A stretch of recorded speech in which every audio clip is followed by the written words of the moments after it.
네, 오늘 강의는 특허와 지질권에 관련된 어, 내용입니다. 네, 어, 개요, 학습 개요에 대해서 말씀드리도록 하겠습니다. 자, 오늘 학습 목표는 지식재산권을 정의할 수 있고 지식재산권이 왜 필요한지 설명할 수 있어야 됩니다. 그리고 산업재산권이 무엇인지 또 이야기해보고 저작권에 대해서 설명해보고 그다음에 신지식재산권에 대해서 설명을 할 수 있어야 됩니다. 그리고 우리의 목표는 이러한 그 특허와 지식재산권에 대해서 우리가 알고 그 다음에 우리가 발명신고서를 한번 만들어 보는 것을 목표로 하겠습니다. 자, 교과서의 내용은 여러분들 혹시 교과서가 있으면 참고를 해주시면 되는데 창의적 공학설계 8장에 대한 내용이고요. 특별히 여러분들 그 책을 읽지 않아도 그 여러분들 참고하셔도 되겠습니다. 그래서 뭐 시험에 나오는 것이 아니니까 여러분들이 편하게 좀 이야기를 듣고 제가 생각하기에 여러분들은 정말 많은 가능성을 가지고 있기 때문에 여러분들께서 여러분들이 가지고 있는 아이디어 그리고 혹은 여러분들이 그 향후에 창업을 해서 새로운 아이템들을 만들어냈을 때 혹은 여러분들이 회사에 취직을 해서 새로운 아이템에 대한 혹은 기술에 대한 특허를 사용하게 됐을 때 이 강의가 도움이 되었으면 좋겠습니다. 네, 계속 진행해 보도록 하죠. 자, 지식재산권이란 이렇게 이야기할 때 지식이 있고 재산이죠.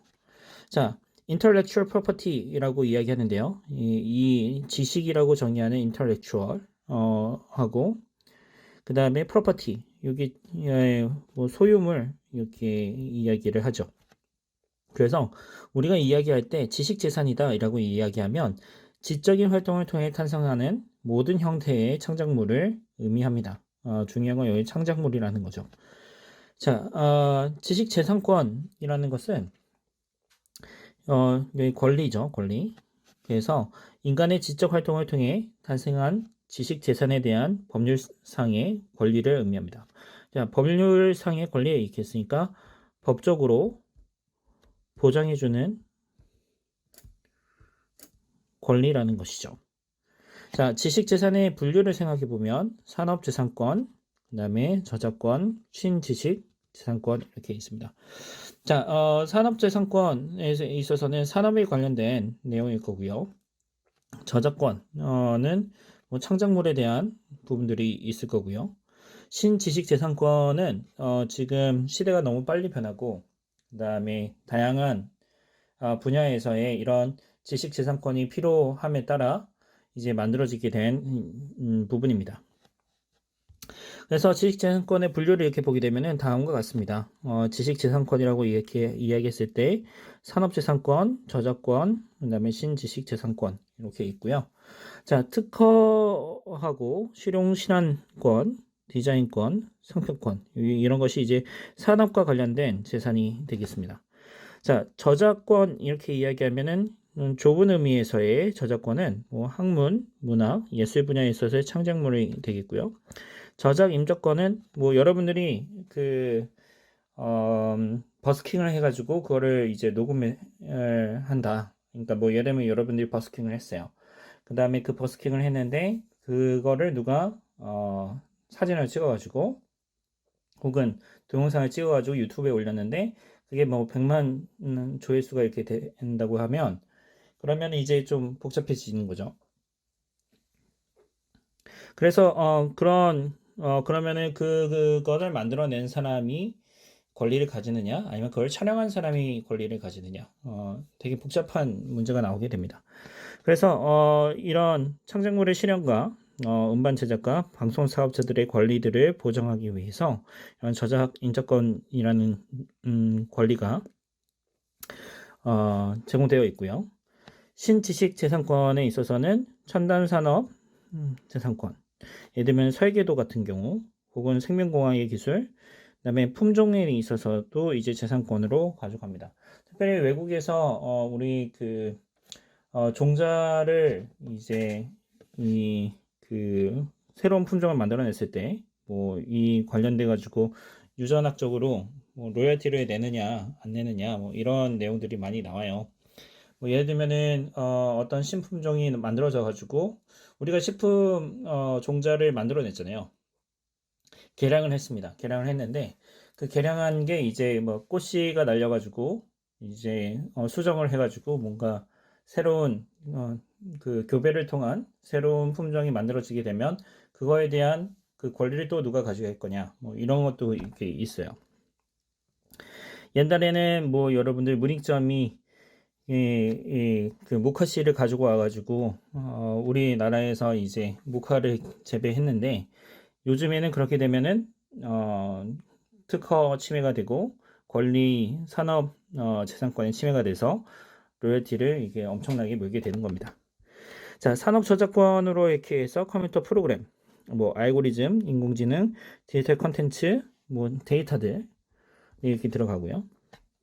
정보재산권 이렇게 해서 영업비밀이나 데이터베이스, 그다음에 멀티미디어 등 이런 것들이 이제 들어가게 될 겁니다. 자, 그 다음에 이제 기타로 뭐 캐릭터, 프랜차이징, 새로운 상표, 트레이드 드레스, 뭐 이런 것들이 이제 신지식재산권이죠. 자, 각각에 대해서 우리 한 번씩 다 살펴볼 것이라서 여러분들 보시면 되겠습니다. 자, 지식재산권의 필요성에 대해서 한번 살펴보도록 하겠습니다. 자, 재산이라고 이렇게 있는데요. 제가 한자로 이렇게 썼습니다. 자, 개인이나 단체에 속하는 경제적인 가치가 있는 모든 것을 이루는 말이 되겠습니다. 그러면 경제적으로 가치를 가진다 라고 이야기했을 때 우리는 지식을 재산으로 볼 수 있는가 라는 겁니다.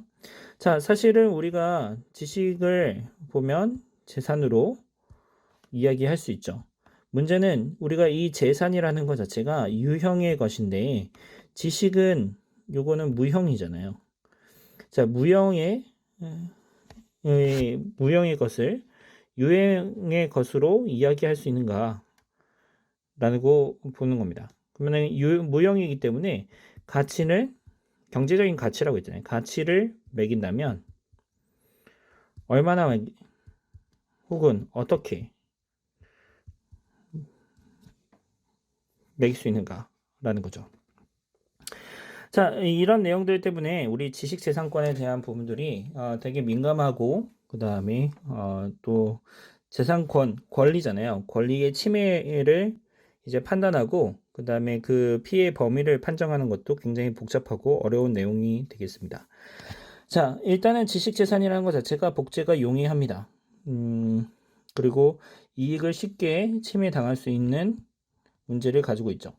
예를 들어서 여러분들께서 정말 라면을 여러분들만의 그 비밀 방법을 가지고 있어서 그건 거를 우리 영업 비밀이라고 하죠. 자, 이걸 가지고 있어서 여러분들이 엄청난 걸 만들어 놨어요. 그리고 그 여러분들이 축제 때 그거를 제공해 가지고 대박을 쳤어요. 그런데 여러분들 알바했던 알바로 고용한 사람이 그거를 유심히 보고 있다가 그 비법이라고 하죠. 그 레시피를 몰래 훔쳐가지고 바로 옆에 가게를 내면 그거에 대해서 여러분들의 지식에 대한 그 권리를 내세울 수 있는가라는 거죠. 사실 그런 부분들에 있어서 노하우라고 이야기하는 것 자체가 자 노하우라고 하는 것 자체가 얘는 무형이잖아요. 그런데 실질적으로는 여러분들이 많은 시행착오를 통해서 발견한 것일 수가 있습니다. 뭐 시행착오 없이 바로 이렇게 알 수 있는 경우도 있겠지만 거의 일반적으로는 시행착오를 거쳐서 발견하면 될 겁니다. 자, 그런데 이게 문제는 무엇이냐면 이거죠. 시행착오를 통해서 발견한 건데 다른 사람이 쉽게 따라잡을 수 있다. 이게 문제인 거죠. 보통 이렇게 이야기하는 것 자체가 이렇게 되면 이제 회의가 들게 되죠. 나는 100시간 동안 시행착오를 거쳐서 발견한 건데 알바생이 갑자기 딱 와가지고 나의 시행착오 전부 다 어, 확인하고 시행착오를 거쳐서 만든 그 결과물을 그냥 가져가지고 도둑질해서 바로 이제 재생산할 수 있는 거잖아요. 자, 그렇기 때문에 만약에 그런 게 비일비재하면은 뭐 제가 혹은 여러분들이 아낌없이 주는 나무가 아니기 때문에 굉장히 좌절하고 화가 나고 되게 힘들겠죠. 자, 그렇기 때문에 이러한 지식 재산에 대한 권리를 보장을 해야 될 필요성이 발생하게 됐습니다. 그렇지 않으면은 어느 누구도 창작하지 않고 발명하지 않을 거기 때문에 이런 게 중요하게 된 거죠. 자, 발명가의 의욕을 고취시키기 위해서 만들어졌습니다. 자, 그렇기 때문에 창작과 발명을 장려하고 그다음에 지식 재산의 순기능을 확대하기 위해서 재산권을 보호해야 되는 필요성이 있습니다. 이 부분에 있어서는 되게 여러 개의 가치가 사실 이것도 토의할 만한 주제가 되는 거죠. 자, 왜 그러냐면 그러면 이런 지식 재산을 보호해야 되는가? 아니면은 지식 재산을 공개해서 인류의 발전에 이바지해야 되는가? 자, 요 두 가지 이렇게 생각해 보면 여러분들 사실 요거하고 요거 사이에 이렇게 하나 더 있긴 한데 자, 사실 되게 좋은 토의 주제죠. 자, 지식 재산을 보호하지 않으면 그러면 여기서 이야기한 것처럼 창작자와 발명자의 의욕을 고취시킬 수 없기 때문에 이런 부분에 있어서 어려움이 발생하는 겁니다. 자, 공개를 해서 지식 재산이라고 하는 부분들, intellectual property에 대한 그 권리를 다 공개해서 모든 사람이 사용할 수 있게끔 하자. 자, 이게 지금 현재 여러분들 미국에서 그리고 전 세계적으로 이 이슈가 나오는 거죠. 우리 코비드 백신 있잖아요. 이 백신에 대한 특허가 이렇게 있습니다. 지금 보면은 이 특허에 대해서 보호해 줄 거냐? 여러분들 이거 사실은 공학 윤리에 대한 부분들도 같이 연결되는 거예요. 특허에 대해서 보호해 주어야 하는가? 혹은 이 특허에 대해서 공개해서 공공의 성적, 선을 도모할 것인가? 자, 이거 지금 되게 중요한 이슈 아닌가요? 지금 미국에서는 지금 미국 기업들 있죠. 기업에서는 특허 보호해주는 거에 대해서 보호해줘야 된다 이렇게 이야기하고 있고요. 그 다음에 미 정부에서는 특허를 공개해야 된다 뭐 이렇게 이야기를 하고 있습니다. 그것도 이렇게 어떻게 보면은 모더나 회사가 이제 정부로부터 또 지원금을 받아가지고 백신을 만들었기 때문에 정부가 또 공개하라고 하면은 그 부분에 있어서 또 압박을 받을 수밖에 없어요. 또 하나 재밌는 것은 독일에서는 이런 백신 만드는 거에 대해서, 백신 공개하는 거에 대해서 되게 아주 강하게 반대한다고 합니다. 그게 이제 독일에 있는 독일 사람들이 그 백신의 핵심 기술들을 전부 다 개발을 했고요. 그에 대한 특허 권리를 가지고 있는데 이제 특허를 공개해버리면은 독일의 수많은 연구원들이 시간과 노력과 수많은 예산을 투입한 그 핵심 기술들이 노출된다는 거죠. 그렇게 되면은 다른 나라들이 쉽게 따라올 수 있을 겁니다. 그러면 또 문제가 생기겠죠. 근데 또 재밌는 거는 무슨 말이냐면 개발도상국 이렇게 있잖아요. 이런 개발도상국 같은 경우에 있어서는 애초에 이런 거를 따라할 만한 지식이 없는 곳이 되게 많아요. 자, 그러니까 이렇게 공개해주지 않으면 부익부 빈익빈이 가속화될 수밖에 없습니다. 자, 그래서 이 부분에 있어서의 우리 토의해 볼 만한 문제인데요. 뭐 여러분들 이미 토의에 대한 부분은 전부 다 했으니까 그냥 넘어가도록 하겠습니다. 뒤에 저 그 관련된 내용에 대해서 한번 그 소프트웨어 쪽에서 컴퓨터 공학에서는 어떻게 이런 내용들을 다루고 있는지 이야기를 한번 해보도록 하겠습니다. 자, 산업재산권에 대해서 인더스트리얼 프로퍼티에 대해서 한번 이야기해 보겠습니다.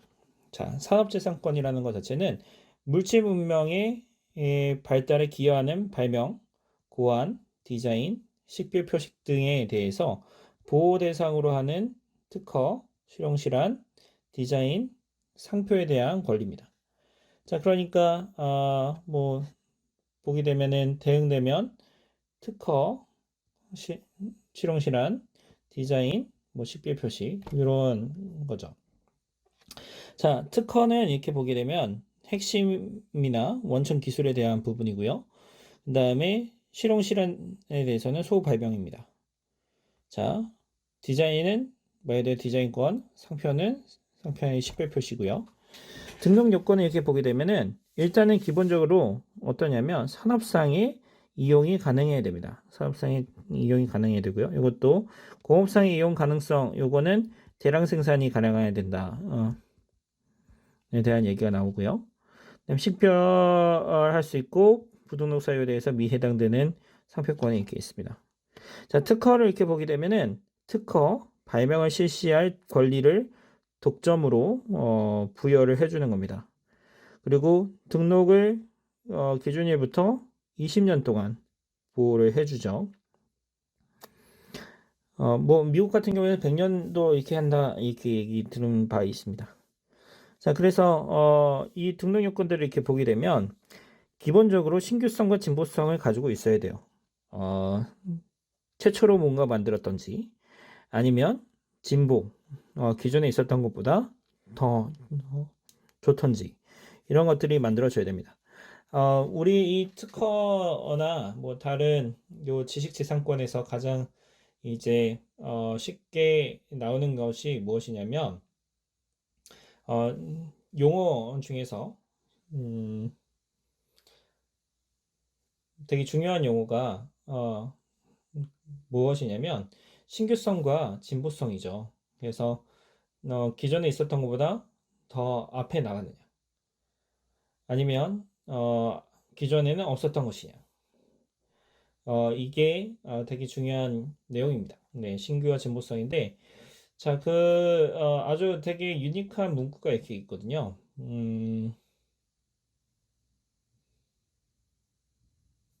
제가 영어로는 생각이 나는데 한국어로 생각이 안 나요. 네, 트리비얼 하면 자, 트리비얼하게 만들어낼 수 없어야 됩니다. 자, 우리가 신규성과 진보성을 이렇게 이야기할 때 사실은 우리가 신규성과 진보성을 부여하는 게 되게 어렵잖아요. 그러면 정말 어려우면 그러면 사실은 부분에 있어서 특허를 쓰는 것 자체가 굉장히 어려울 겁니다. 자, 그런데 신규성과 진보성을 어떻게 사실상 부여할 수 있냐면요. 기존에 있었던 방법들을 뭐 이런 거예요. 아주 뭐 트리즈에서 네, 다시 그 트리즈 방법론 뭐 이렇게 이야기하기도 하는데요. 자, 우리가 생각할 때 애초에 아무것도 없는 거에서 무에서부터 유를 창조해내라 이렇게 이야기하면 굉장히 어려울 거예요. 그런데 이제 이런 특허에 대한 부분들 좀 생각해 보면은요, 만들어내는 방법들이 여기 여러 기본 철학들이 이렇게 있습니다. 기존에 있었던 방법에서 무언가 더해요. 뭐 기능적인 부분들 혹은 빼요. 뭐 부품이나 등등 빼가지고 기존에 있었던 것보다 더 좋다 이렇게 이야기를 해 되겠죠. 혹은 어떻게 되냐면 기존에 있었던 방법 이렇게 있으면 기존에 있었던 방법과 기존에 있었던 방법 A, B 이렇게 해서 A와 B를 더해서 새로운 것들을 만들어낼 수도 있습니다. 그런데 여기서의 핵심 제가 이게 트리비얼이라고 이렇게 얘기했잖아요. 이게 뭐냐면 아주 뭐 한글로 풀어서 이야기하면요. 뻔하게 어, 그냥 아주 아무 생각 없이 유추할 수 있으면 그러면은 특허의 신규성이나 진보성에 대해서 인정받을 수가 없습니다. 그러니까 무슨 말이냐면 우리가 마치 이런 거랑 비슷하죠. 어, 숟가락으로 그 밥을 떠서 이렇게 먹을 수 있잖아요. 숟가락으로 밥을 떠서 먹는다라는 걸 여러분들이 만약에 특허로 신청을 한다고 생각해 보죠. 그러면은 사실상 아니 다시 밥을 떠먹는다라는 걸 특허로 이렇게 하지 말고 밥을 떠먹는 거에 대해서 그 이미 특허가 나와 있다고 가정해 보죠. 그래서 여러분들이 새로운 아이디어로 이제 그 제시하는 게 그러면은 숟가락으로 국을 떠먹는 거에 대해서 우리가 새로운 특허를 출원해 보겠다. 이렇게 생각해 보죠. 그러면 우리가 그 숟가락으로 떠먹는다라는 것 자체가 아주 핵심이 되는 거고요. 그런데 밥을 떠먹는 거나 국을 떠먹는 거나 밥을 떠먹을 수 있으면 아주 자연스럽게 트리비얼하게 국을 떠먹는 거에 대해서 유추할 수가 있습니다. 생각을 할 수가 있습니다. 그런 부분들에 있어서는 이제 인정을 못 받는 겁니다. 자, 실용신안에 대해서는 물건에 대해서, 물품에 대해서 이제 받게 되고요. 디자인은 말 그대로 이제 디자인에 대한 거고요. 상표권은 모나미 펜, 뭐 이런 것처럼 이제 펜이 되겠습니다. 그 상표에 대한 얘기겠죠. 자, 특허는 뭐 예시로 이렇게 되면요. 볼펜에 대해서 이렇게 나왔고요. 이 볼펜도 되게 웃긴 얘기가 나왔습니다. 나사에서 그 우주인이라고 하죠. 그 우주에 사람을 보냈을 때 그 사람이 뭔가 글을 작성할 수 있어야 되는데 그 잉크를 사용한 펜도 있잖아요. 잉크를 찍어가지고 쓰는 펜 같은 경우에 있어서는 공중에 무중력이니까 펜으로 이렇게 하게 되면은 잉크가 안 묻잖아요. 잉크 공중에 둥둥 떠다닐 테니까. 그래서 이제 나오게 된 게 이제 볼펜입니다. 그래서 어, 펜촉이죠. 펜촉 앞에 어, 금속 공을 이렇게 딱 두고 거기에 잉크가 공이 구르면서 그 종이의 마찰력에 의해 가지고 공이 구르면서 거기에 공에 묻어있던 잉크가 묻게끔 하는 게 그런 원리인데 러시아하고 미국하고 서로 경쟁을 했잖아요. 우주 개발에 대한 경쟁을 했었는데 러시아는 그러면 어떻게 해결을 했느냐? 그냥 연필을 썼다고 합니다. 네, 그것도 카더라니까 네, 그냥 참고만 해주십시오. 자, 실용실한 등록 이렇게 하게 되면은 볼펜이라는 것 자체는 개념적으로 처음 이렇게 특허로 보장되는 될 수 있는 거라고 한다면 이런 실용신안에 대한 것들은 잉크를 2배로 넣을 수 있는 나선형 볼펜 심, 뭐 이렇게 되어 있는 심인가 보죠. 이런 심에 대해서 이제 이야기가 된 겁니다. 그래서 제품에 대한 부분들에 대해서 보장을 받는 것이고요. 뒤에 설명을 해보겠습니다. 디자인권은 뭐 몽키 바나나 볼펜, 독특한 디자인 볼펜. 요즘에 여러분들 그거 있죠. 그 라이언 볼펜 뭐 이런 거가 되겠고요. 그다음에 상표권은 모나미처럼 고유한 볼펜 이름들에 대해서 부여하는 것입니다. 자, 사례 뒤에 보면 사례 1번이 나오는데 네, 오타입니다. 네. 자, 이런 내용들 하나의 사례를 좀 소개를 하게 되면요. S 방송사의 방송에서 덮죽이라는 음식이 소개가 되었습니다. 자, 다음날 이렇게 보니까 다른 업체가 상표명을 출원을 했어요. 덮죽 뭐 이렇게. 그 다음에 프랜차이즈 업체가 덮죽이라는 상표명을 등록했어요. 자, 덮죽이라는 거, 저는 이걸 안 봐서 잘 모르는데, 덮밥처럼 뭔가, 위에다가 뭐, 이렇게 없는 건가 봐요. 자, 그래서, 자체 개발한 사장님은 덮죽의 상표권을 갖지 못하게 되었습니다. 자, 결국은, 이 덮죽 상표권을 못 가지게 되었다. 이렇게 이야기하더라고요. 그다음에 이후에 뭐 덮죽집인가요? 그것도 그 어떤 사람이 상표 등록을 해버려가지고 그것도 이제 잃어버리게 됐다. 이렇게 이야기하는데요. 상표법을 이렇게 좀 살펴보면 뒤에 또 다시 설명하겠지만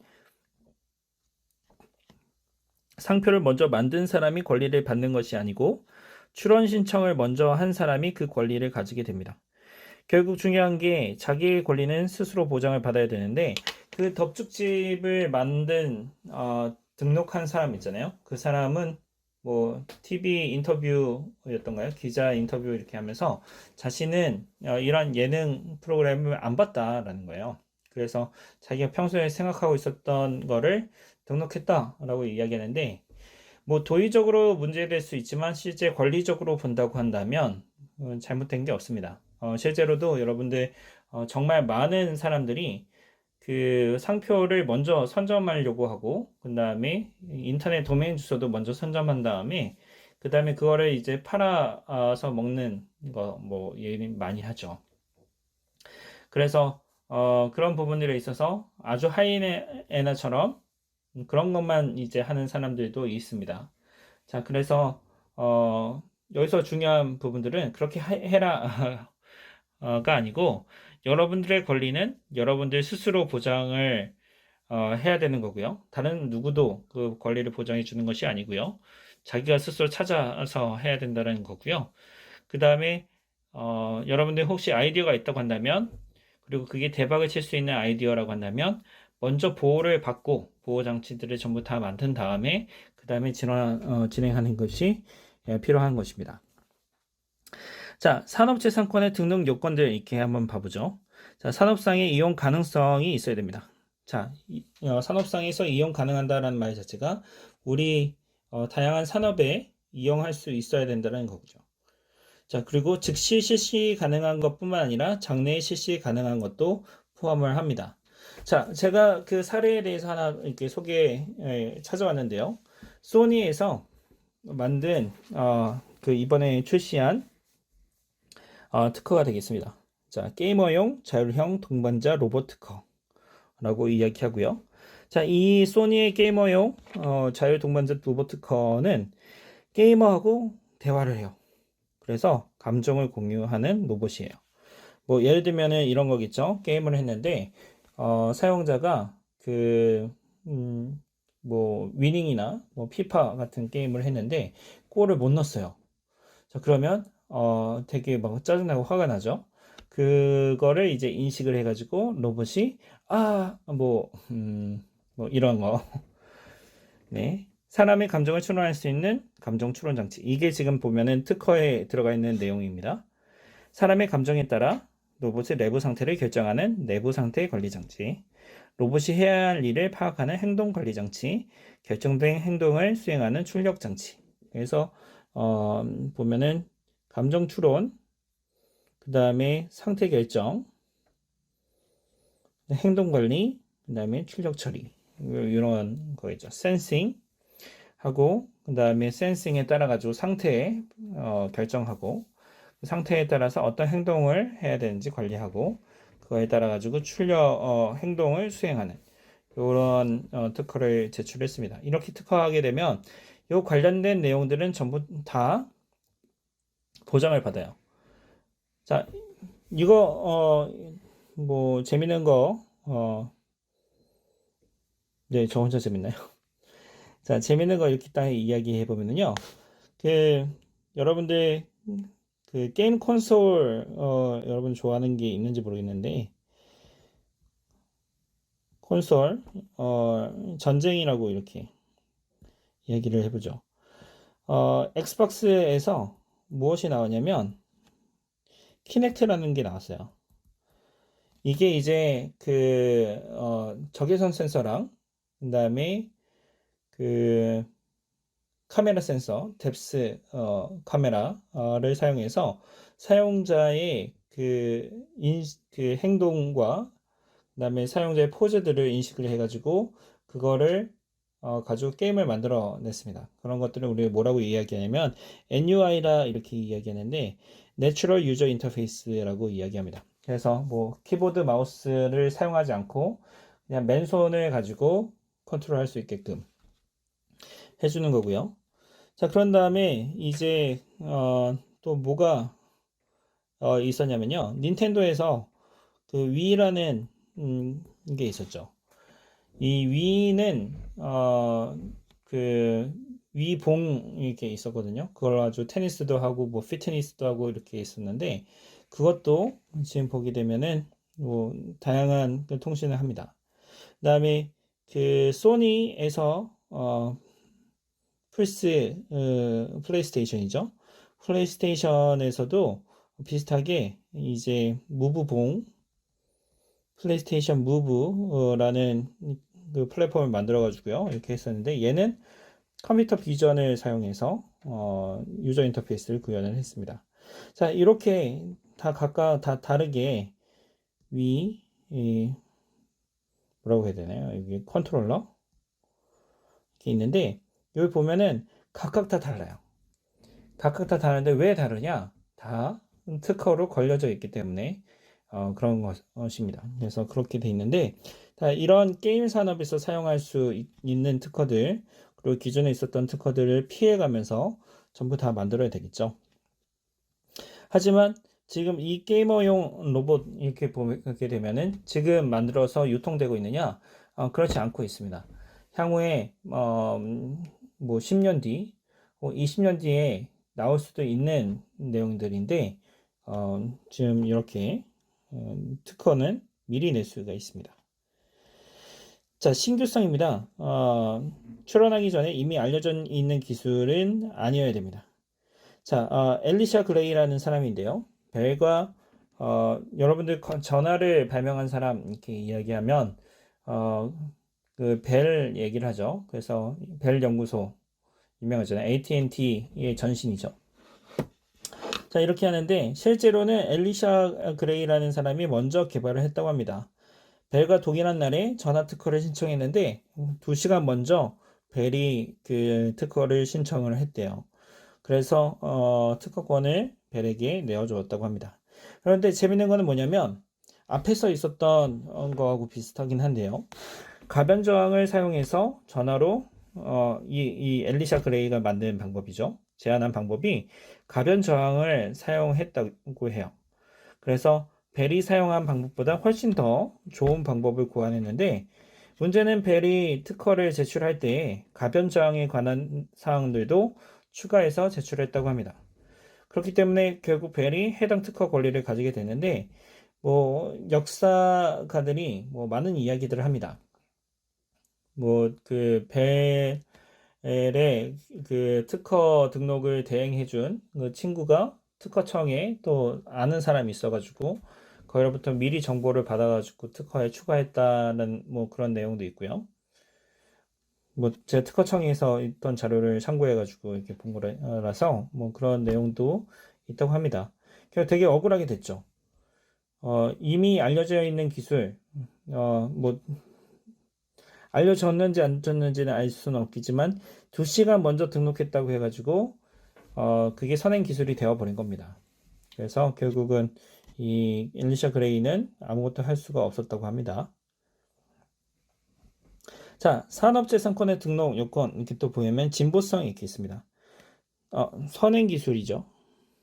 자, 선행 기술과 다른 것이라고 하더라도 그 선행 기술로부터 쉽게 생각해낼 수 없는 것이어야 됩니다. 제가 생각났어요. TVR이라고 제가 얘기했는데 요거를 우리 뭐라고 얘기하냐면 자명하다라고 해요. 자명하게 이제 만들어낼 수 없어야 되는 겁니다. 자, 출원된 기술이 선행, 제가 왜 계속 선생이라고 했을까요? 네. 이거 만들었을 때가 스승의 날이었어가지고 그런가 봐. 네, 선행기술보다 현저하게 향상된 진보가 인정되는 경우에 있어서는 발명의 진보성을 인정을 합니다. 자, 선행기술들을 조합함으로써 예측되는 효과 이상의 현저하게 향상 진보된 새로운 작용 효과가 있는 경우 인정한다. 이렇게 되는데, 이거 제가 특허청에 있는, 특허청에서 특허법에서부터 가져온 겁니다.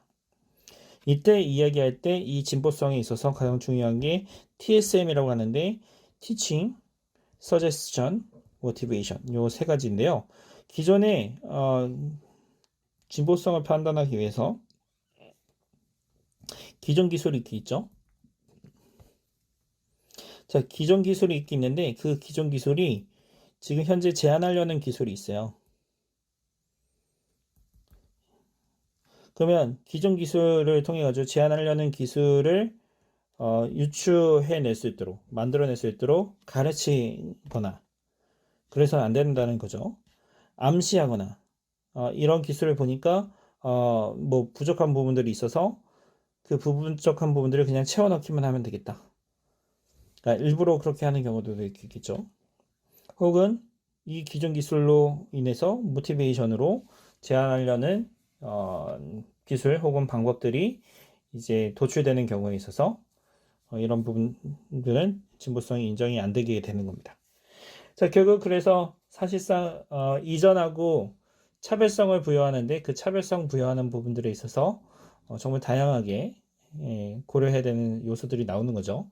선행 기술이 있는지 보고 선행 기술도 여러 개의 선행 기술을 조합해서 우리가 제안하려는 기술이 나오면 안 되는 거고 그 다음에 선행 기술로 바탕으로 해가지고 지금 현재 기술을 암시해서도 안 되는 거고 선행 기술을 통해 가지고 현재 제안하려는 기술이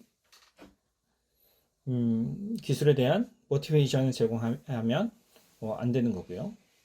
그래서 이런 복잡하고 어려운 내용들을 거쳐서 진행이 되면 그러면 여러분들의 권리를 보장받을 수 있는 것입니다. 자, 산업재산권 등록 요건들 이렇게 보게 되면은 사업상 이용 가능성 앞에서 이렇게 이야기했는데요.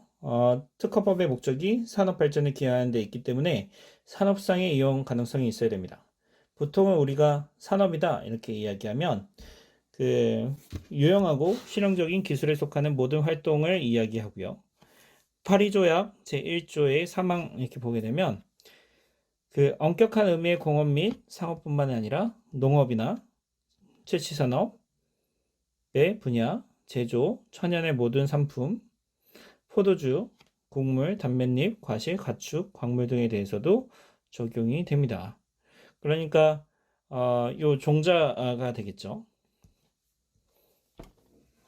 자, 이런 산업상의 이용 가능성은 반복해서 동일한 효과를 얻을 수 있는 것이어야 합니다. 자, 그래서 반복하여 동일한 효과를 얻을 수 없는 것은 등록할 수 없다는 얘기죠. 그런데 중요한 거는 반드시 100%의 확률로 얻을 수 있어야 되는 것은 아닙니다. 사실 이거는 여러분들이 신소재다 이렇게 이야기하면 새로운 소재를 만들어내는 게 그렇게 쉬운 일은 아니거든요. 되게 어려운 일인데 그런데 여기서 얘기한 것처럼 100%보다 적은 확률이라도 효과를 얻을 수 있는 것이 확실하다면 뭐 95%, 뭐 90% 이런 거겠죠. 자, 그러면은 반복 제한성이 있다고 봅니다. 그래서 반복 제한성이 있어야지만 우리 특허로 등록이 가능합니다. 자, 창작성 이렇게 했는데 어떤 디자인이 다른 디자인과 객관적으로 명확하게 구별되어야 됩니다. 자, 여러분들 여기 지금 보고 있는 게 여러분들 아실지는 모르겠지만 그 슬램덩크라는 만화예요. 자, 이게 트레이싱을 한 거거든요.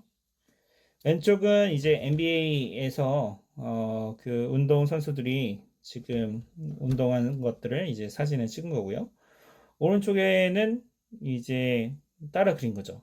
사실 이때 당시만 하더라도 그 지적재산권에 대한 개념들도 많이 없고 그냥 따라하기 급했던 건데요. 여러분들 딱 이렇게 보면은 그냥 뭐 반박의 여지가 없죠. 아주 유사하죠. 그 몸의 자세나 그다음에 구도나 어떻게 되게 딱 베꼈네 이렇게 볼 수 있는 거잖아요. 자, 이런 거 어떤 디자인이 다른 디자인하고 창작성에 대한 부분에서 객관적으로 명확하게 구별되어야 됩니다. 사실 이거는 다른 이게 그 NBA에 있는 운동 선수가 아니라 그 선수의 재산을 침해한 게 아니라 그 권리를 침해한 게 아니고요. 그 선수들을 찍었던 그 사진 작가들 있죠. 그 사람들의 그 권리를 침해한 것입니다. 뭐 식별력 이런 게 있어요. 상표권에 대한 내용들이고요. 관해자나 일반 수요자로 하여금 상표를 표시한 상품이 누구의 상품인지 알 수 있도록 인식되어야 됩니다. 자, 이게 뭐 첫 번째 거는 캐나다 그 회사 로고고요. 그다음에 가운데 있는 거는 울워스라는 회사 로고고요. 그다음에 애플 이렇게 있습니다. 그래서 애플과 유사한 로고를 지닌 회사들인데요. 로고에 대한 유사성으로 인해서 미래 제품의 판매나 소비자의 혼동을 야기시킬 수 있는 것이라면 결국 미래 제품을 판매하는 데 있어서 이런 그 디자인을 통해 가지고 영향을 받으면 그러면은 안 되겠죠. 그래서 이런 것들 때문에 지금 애플 측에서 소송을 제기해 가지고 그 진행이 됐는데 사실 이거 보게 되면 억지 수준에 있는 것들 되게 많아요. 전혀 유추하기가 어려운 것들도 많이 있는데 근데 애플이 그냥 소송을 걸어버립니다. 왜냐면 그거를 통해 가지고 애플이 이제 음, 광고 효과도 있는 것 같고요. 그것 때문에 하는 것 같기도 하고요. 그 다음에 여기에서 있는 것처럼 제품의 혼동이 일어날 수도 있기 때문에도 그래요. 뭐 예를 들면은 이 회사들이 이렇게 있는데 이 회사들이 애플하고 로고가 비슷해요. 착각할 수 있어요. 그런데 그 회사 사람들이 뭔가 비리를 저질렀거나 그 다음에 사회적으로 무리를 일으킬 만한 행동을 했어요. 그러면 그 회사 평판이 나빠지는데 그 회사하고 유사한 로고를 가지고 있는 애플사가 거기에 영향을 받을 수 뭐또 있다라고 판단이 돼서 그렇게 억지 주장을 하게 되는 겁니다. 뭐 기업을 살리기 위해서는 뭐 반드시 고려해야 되니까 중요한 거죠. 네, 비슷한 상표가 있는 경우에 유명 상표를 카피하거나 유사한 경우 동의를 받지 않고 유명인의 명칭을 이제 상표에 포함한 경우에 있어서는 부등록 사유가 되겠습니다. 자, 여기까지가 이제 그 산업재산권에 대한 간단한 내용이 되겠고요. 다음은 특허에 대해서 이야기해 보도록 하겠습니다.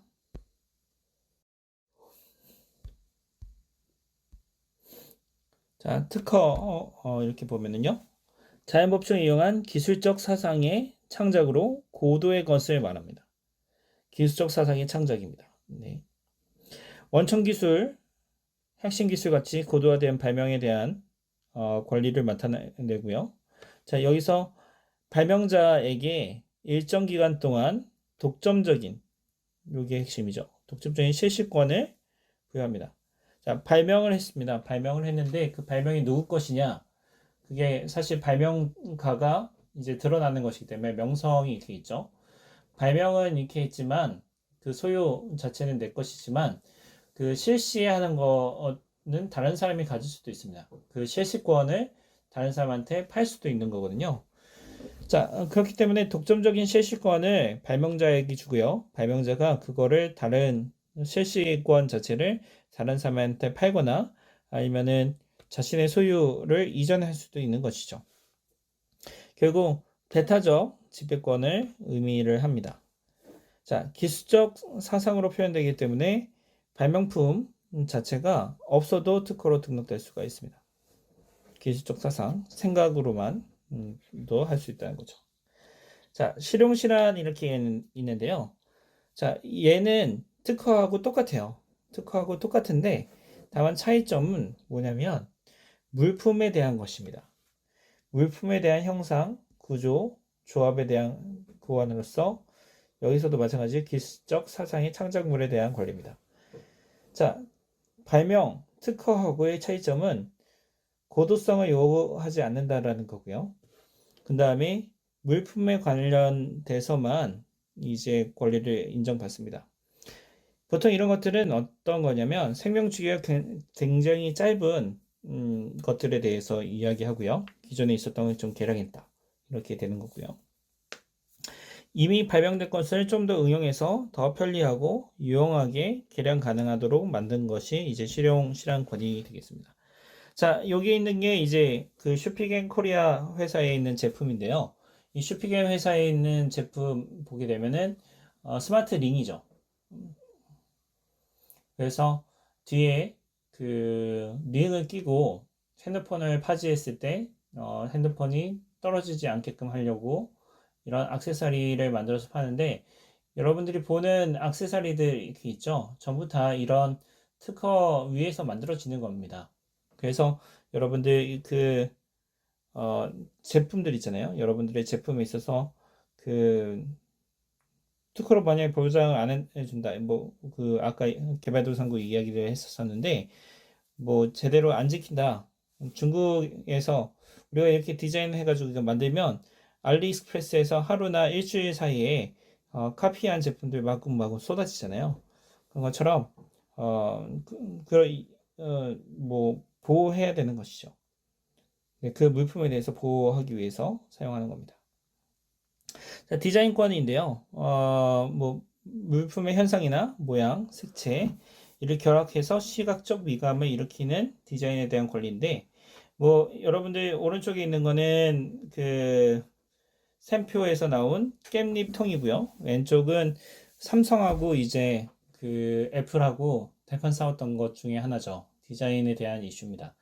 그래서 디자인권인데 사실 이렇게 딱 보게 되면 우리나라에서 만든 깻잎 통조림하고 되게 유사하게 생겼어요. 그래서 실제로는 그 이런 디자인권 자체가 그 이런 깻잎 통하고 깻잎 통에서부터 나온 거다, 뭐 이렇게 우스갯소리로 얘기하는 사람도 있는데요. 자, 물품의 부분이나 글자체, 디자인도 포함됩니다. 애플에 있어서는 여기에 그 이렇게 라운드 형태로 되어 있잖아요. 이 라운드에서 몇 도만큼 이 라운드가 들어가는지, 그 깎이는 그 각도 있잖아요. 그 호의 길이나 그 비율에 대한 부분들도 특허 디자인권으로 다 이제 걸어놨습니다. 그래서 물품의 부분, 글자체 디자인도 포함이 되겠습니다. 자, 상표권 이렇게 있는데 뭐 자신의 상품과 타인의 상품을 식별하기 위해서 사용한 표장에 대한 권리입니다. 자, 뭐 상품의 출처를 나타내기 위한 건데요. 뭐 팽수, 뭐 여러분들 잘 알고 계시죠? 이런 부분에 있어서도 상표권을 다른 사람한테 뺏길 뻔했다라는 거, 이게 있습니다.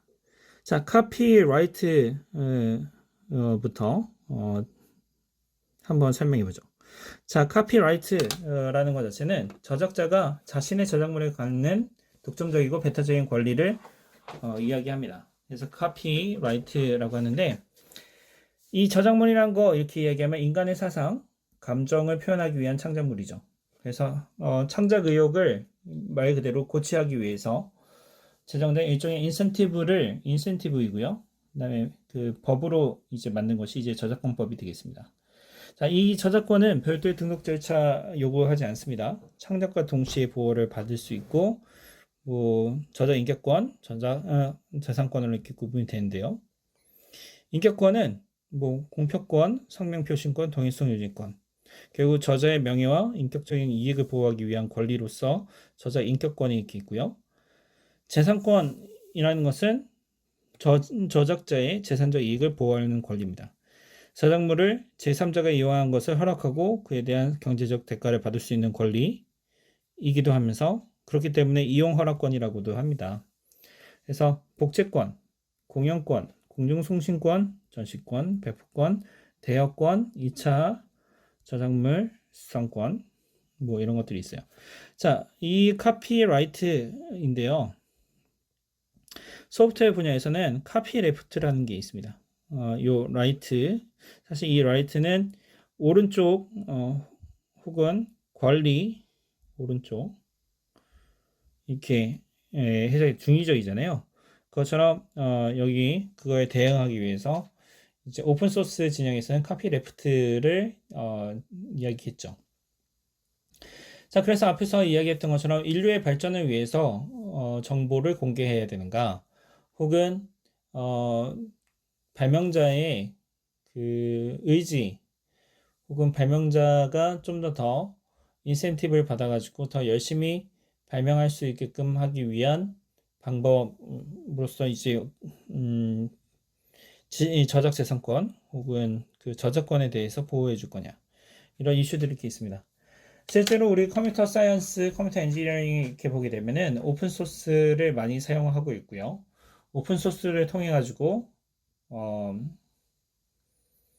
뭐 사실 오픈 소스를 사용해 가지고 그 권리를 주장할 수도 있어요. 그래서 이 코드를 수정할 때마다 내 이름을 넣어 달라고 할 수도 있고요. 뭐 컨트리뷰터도 이렇게 나오게 되고요. 여러 가지 그 내용들이 이렇게 있는데, 제가 이렇게 봤을 때는 다 장단점이 있습니다. 자, 윈도우즈 같은 경우에 있어서는 소스 코드를 공개를 하지 않죠. 공개를 하지 않기 때문에 해킹이 발생하면 마이크로소프트사가 책임을 집니다. 사실 뭐 자기가 빠져나가려고 하긴 하겠지만 결국 궁극적으로 책임이 윈도우즈의 그 결함으로 인해 가지고 뭔가 보안이 뚫렸다라고 하면은 마이크로소프트사가 그냥 책임지죠. 그런데 오픈소스 같은 경우에 있어서는 인류의 진보를 위한 공공의 선을 위해서 노력하는데요. 근데 만약에 문제가 생기면 자기 잘못입니다. 자기 잘못. 그런 것이 있어서 사실 이런 부분들도 토의 한번 해보면 재미있는데 넘어가도록 하겠습니다. 자, 저작재산권의 예 이렇게 있는데요. 닌텐도 게임 여러분들 유튜브에서 이렇게 봤을 겁니다. 자, 슈퍼마리오 게임인데요. 여러분 되게 재밌었던 게 닌텐도 회사는 2차 저작물에 대해서 인정하지 않습니다. 그래서 2차 저작에 대해서 여러분들이 이 게임을 그 플레이 하는데 그거를 TV에서 녹화해 가지고 유튜브에 올리면 유튜브 법무팀에서 혹은 닌텐도 법무팀에서 연락이 옵니다. 권리를 침해했다. 이렇게 돼 가지고요. 보통은 그래서 이제 닌텐도에서 제안한 게 뭐냐면 자기네들 게임을 통해 가지고 만든 컨텐츠가 있다면 그러면 그 컨텐츠에 따라 가지고 돈 내라 이거죠. 그 5만 명이 만약에 본다라고 하면은 그 5만 명이 뭐 크리에이터의 그 사이트를 보고 그 다음에 광고를 클릭해서 광고료가 책정이 되었다고 한다면 그러면은 그 일정 부분 닌텐도에다가 떼주고 그 다음에 이제 나머지 돈을 가져가라는 얘기입니다.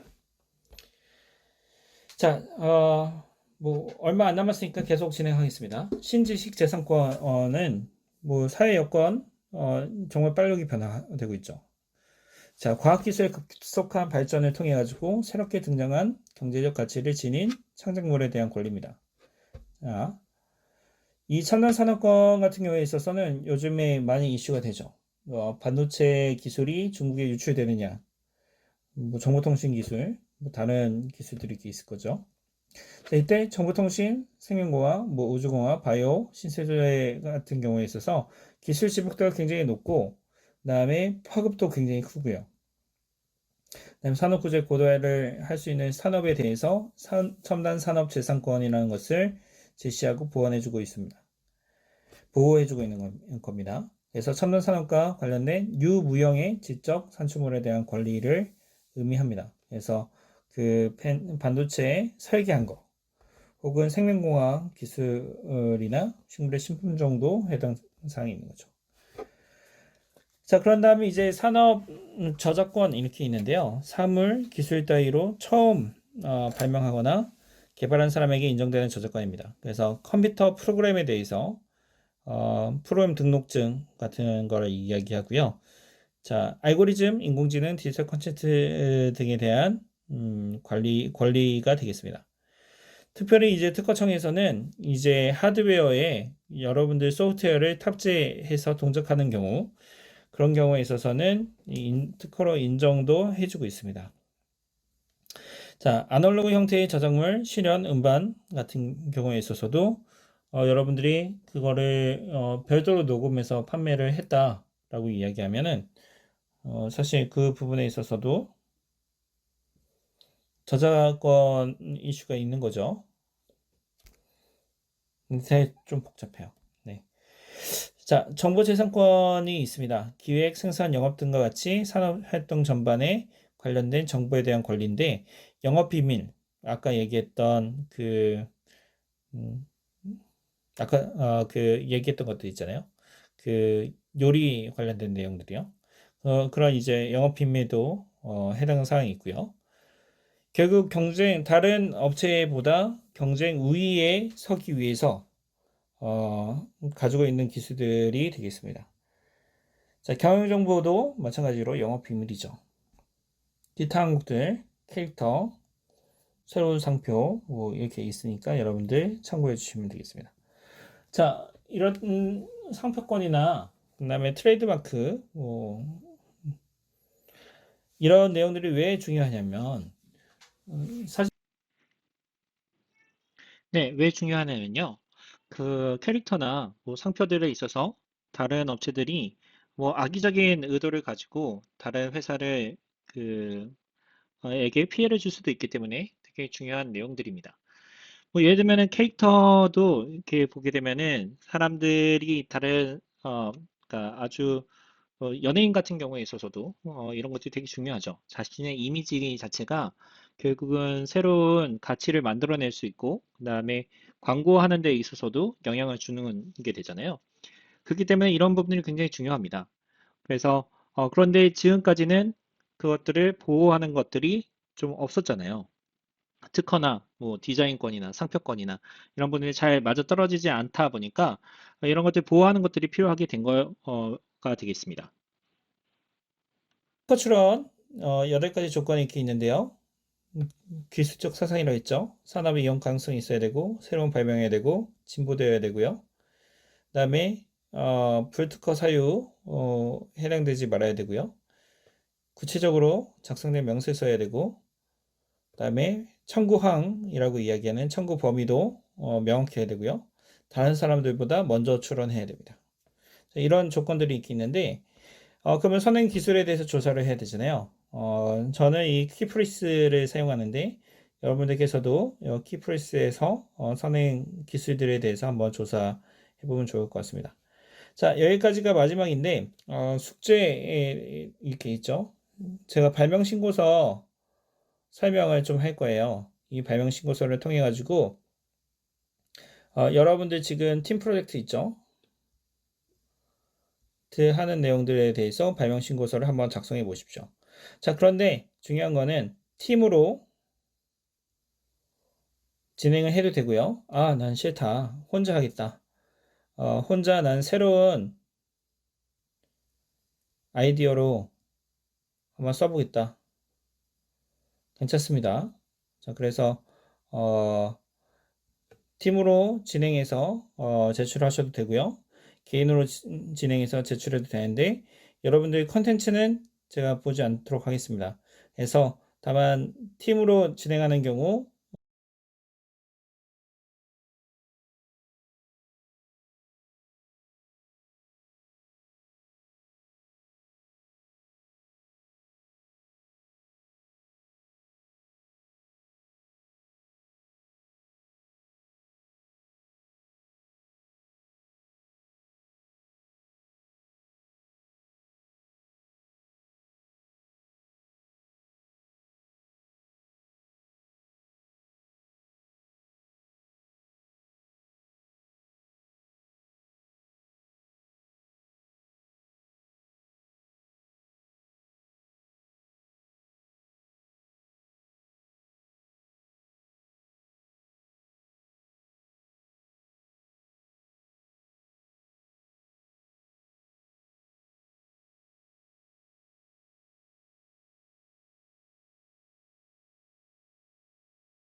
팀으로 진행한다고 해가지고 조정만 이게 제출하는 게 아니라 모든 사람이 다 제출해야 되는 겁니다.